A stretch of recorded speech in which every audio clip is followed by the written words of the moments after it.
Păi hai să facem asta, uitați-l pe tipul ăsta.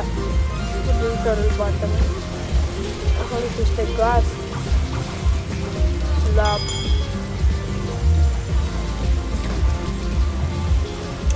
Mă, ia să te bat. No! Da.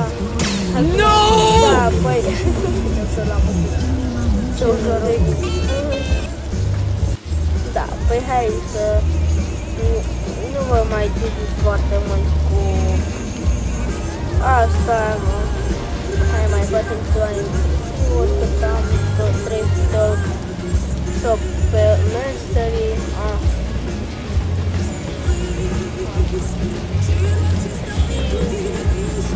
O să, când ajunge la 400,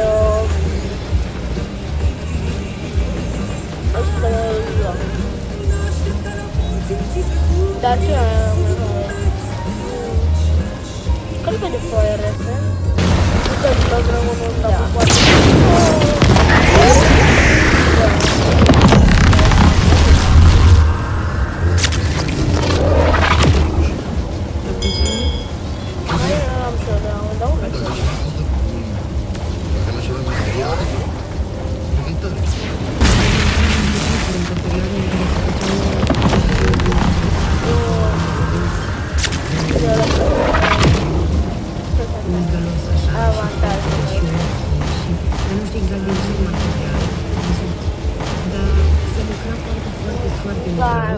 Păi hai,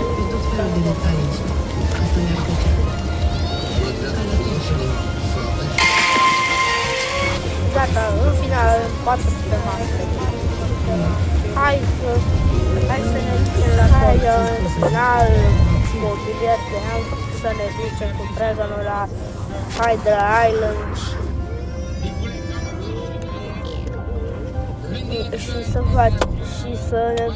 și să luăm Dragon Talon.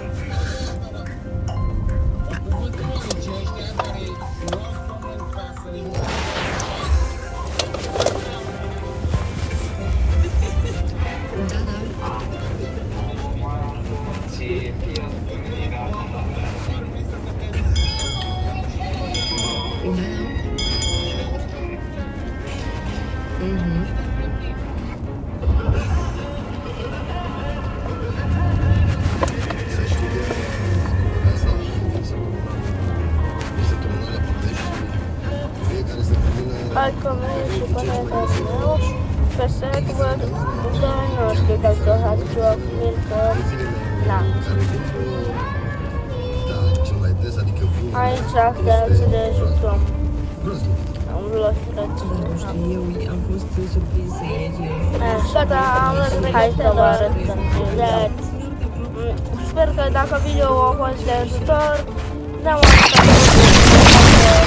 Deci ca să luați Dragon Talon, vă trebuie Fire Essence, 500 de fragmente și 3000 de bănuți. Ciao, ne vedem în următorul video.